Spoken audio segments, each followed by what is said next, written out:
Hey, with OTR Views, man, we got my boy DFW Tone in the Yeah, building. What's good, bro? yeah, it was good, Houston. Goddamn right. The world, man, was good. Down for Will Tony here, man.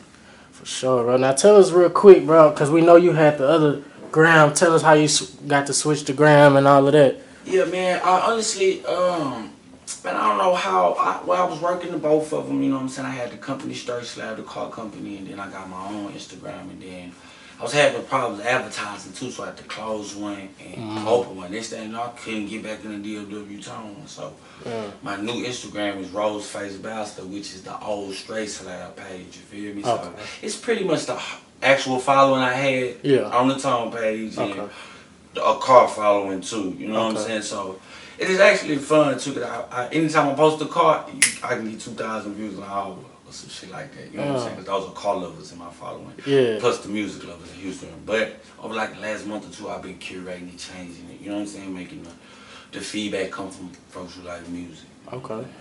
Tell us a little bit about the car thing, bro. How involved are you in that? Man, actually, man, to the T, you know, just down for my people, some of my friends having, you know, the most popular cars around Houston, you know what I'm saying? And that's the slab, huh? The slab scene, right? You know how this intertwined in our fabric. So right. I met Candy Bread Red, man, Candy Red Bread, excuse me, probably about 2 or 3 years ago. We were real locked in. He a little older than me, so, you know, he, the Red Lincoln, that's on Don Tolliver cover.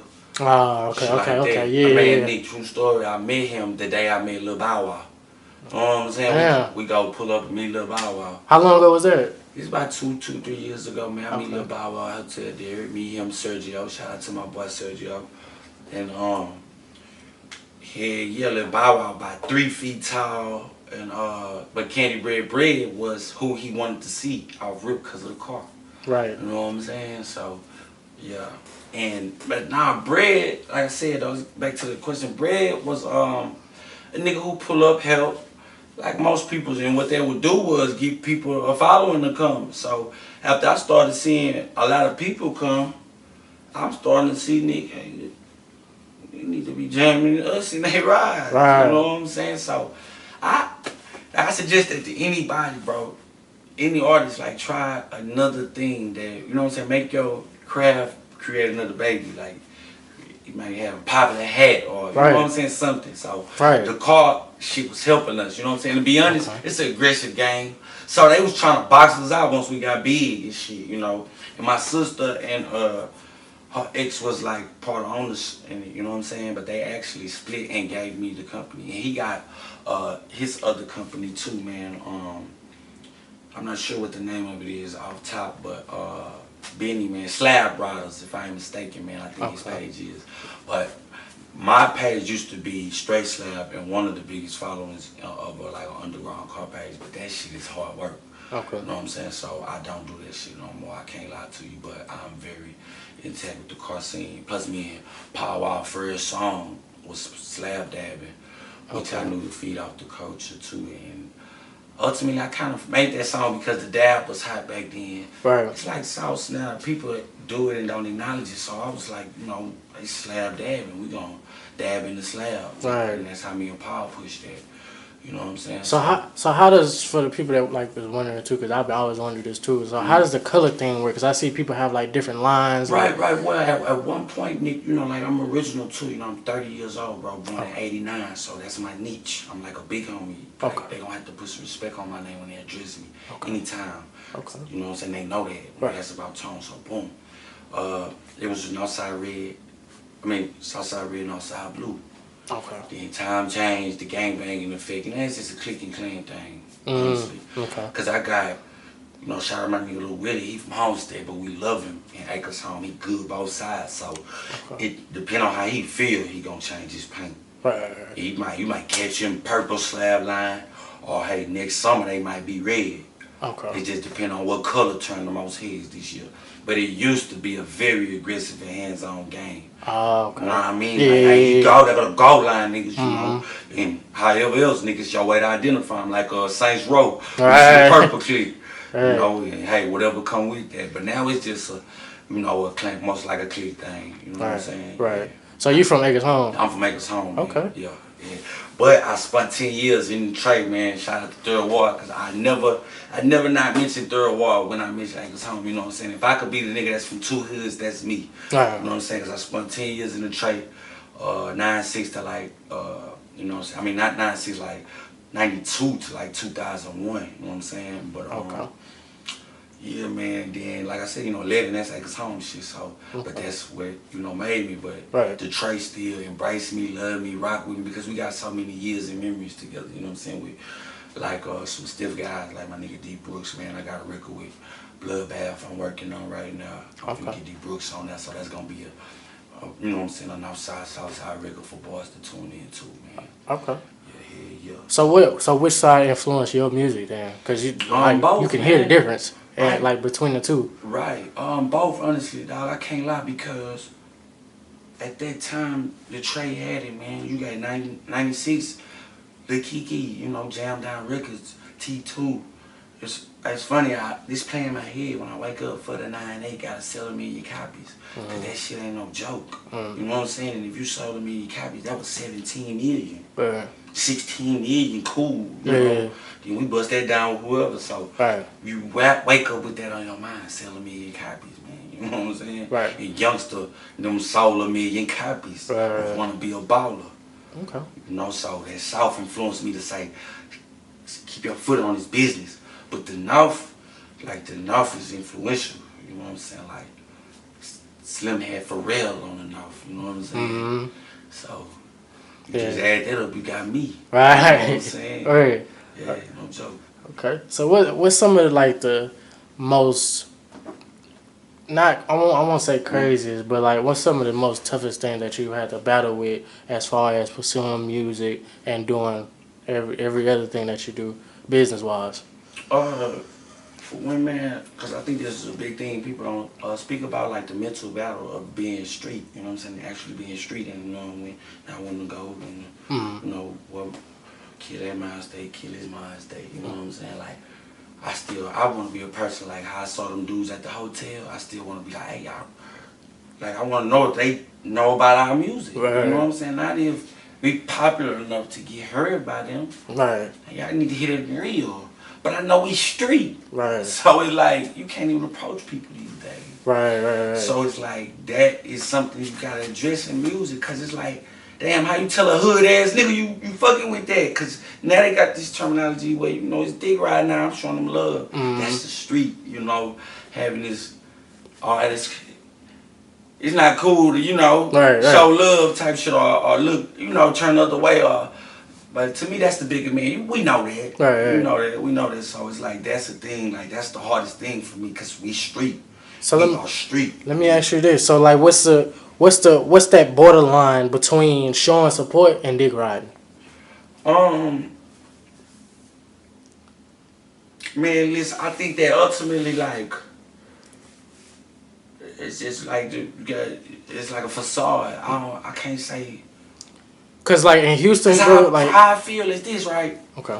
Bro, if I say you dick ride, I'm finna tell you that I'm finna tell you that so I can address that, cause it gotta be right there in action. Like dick riding is, man, I came in here with the off-whites, right? Right. And man, you just talked about them hoes for too long. Right. And you don't even know me. Right. And you just seen these shoes online. Dog, you can Google the information you need to see. Right. Now, being real enough to say, let me see that, I can touch that bitch, let me see it, fam. Yeah. Something. Shut up for an hour or something, bro, because now you trying to, in the room, I guess, you know, harness that energy. Right. Well, you got to jump on my balls. You know what I'm saying, nigga? But at the end of the day, man, chunk the dudes, we from the land where it's players. Hell, players and pimps ain't no form of dick riding. Like, I never understand why niggas not commending niggas out here, bro. Right. Like, it's crazy. Like, I did an interview with Backstreets with Cole, and in the interview she was like, bro, I as a person see that you show people love and they don't show it back. Right. And it's like, do you feel a way about that? Like, nah, because like at the end of the day, like I'm still not moving off I don't do what I do because another person do it. So Right. And then when I'm showing love, I ain't did that so he can come back to my page and retweet that shit jam, nigga. I just double tapped it. Because now I gotta be that way because I don't want to get caught up when shit ain't jamming. Right. And you know, I'm in there liking this shit and saying, now I'm forced to keep lying and Man. Nah, nigga, it's real. That shit jams hard. Nah, bro, niggas who dick ride, sometimes some people are trying to, you gotta watch that person in the room, man, or that voice being said that said that's dick ride. 9 times out of 10, that's the person who, Okay. I get what you're saying. you know what I'm saying, Yeah. catch on to it. Right. Like, even in the gram, like, that's what I'm saying, I'm street, bro. So you'll Right. never watch Tone say something on the post. And I ain't told y'all who I'm talking about. Or Right. something like that. Or, y'all niggas be, I don't address groups of people and shit like that. Yeah. I just, Address that one person. Folks I know, so, Okay. like, dick ride how, if you know him, I ain't had no intimate situation. Right. Like, it's just, Right. show love, y'all. You know what I'm saying? Right. So how do you feel about like the internet wave and this new generation where I accept it. I accept it, right? And then some parts I don't like, some shit still confusing every day. Like, I still come across that one nigga that got 1 million followers, and and like, you haven't heard of him, and like, damn, did the internet get this nigga this, sustainability in it? And what I realize is, it's not for you. You ain't in that market. You know what I'm saying? Like, either that or they bought it. Right. Like, certain deodorants you don't use. Right. You mostly use one. Right. So think about how many you not buying. Right. That's how music is.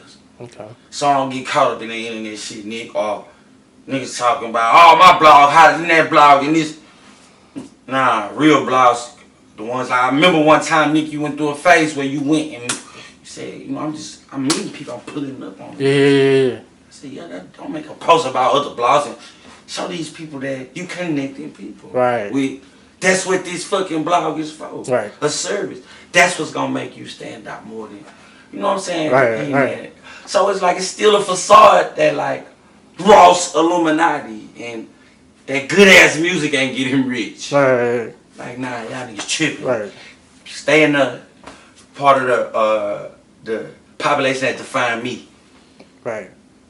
Fact. Cause the Lord my shepherd, right? So he heard me. Like, the staff, like, you know what I'm saying? Yeah. That is like a terminology to where I'm a rapper. I got to understand that what I make curates a crowd. It tends to the people, so Right. I can't be the motherfucker being led. Right. Yeah, for Fact. sure. Okay. So let's talk about the music, man. So Sure. what you got coming now, like what you got out right now and what you got coming up? Okay, man, right now, man, I'm just really, I'm enjoying the climate of America, man. Makes me reevaluate a lot of things. I was actually involved in some signing talks with T. Ferris earlier this year. Okay. And I don't know how that's going. You know what I'm saying? Sergio, my boy, he allocate things for me. So if you brew it now, it's not. We keep going. You know what I'm saying? But what it lets me know is that I have a free will independently, and I'm kind of enjoying that. You want to be to a point so bad, you like don't see what you got. God tell me when I wake up, I say, God, what I need. He say, I got you everything you got right there. Right. That's like right now. I'm satisfied. Like, I do want to rock big shows. I know they'll come though, but I know that there's a point to where like you got to know you got what you need. Right. You know what I'm saying? Right. To get to those things. So, man, like, I'm just at a space where like I'm enjoying independability. You know what I'm saying? Okay. And I know I saw Boosie say some real stuff when he came out here and talked to Terry Thomas. He say, do you, and most popular people get asked this question, do you stay independent or get signed? Right. Boosie say, hell no, sign. Because if you don't sign, you ain't going to know how to stay independent. And I say, oh, I never heard that. Right. Because everybody can be independent, get a distro kid to come. Right. And usually you'll hear people say, man, I'm stay independent. Like, nah. Is you running like a label, though, independently? Right, exactly. Right, so. Business got to be right all day. Day. Right, so and with COVID and everything how it is, and loss of jobs and shit, and me realizing that my talent wasn't always, has been my job, right. I'm thriving. And it's like the independent shit is like fun to me now, so aside from the music now too, I'm enjoying that. Okay. You know what I'm saying? All right, man. Shout out to social media again. Where can we find you? Rosed Face Bastard, man. Rosed Face Bastard. ROSED, faced with a D on the end, Bastard, man. That's me, man. And DFW Tone, anywhere else, man. You know what I'm saying? Just Google this shit. DFW Tone, not Dallas Fort Worth. Down for whatever tone, man. Anywhere. Real talk, all platforms too, Nick. I I appreciate appreciate it. it too, man. For sure.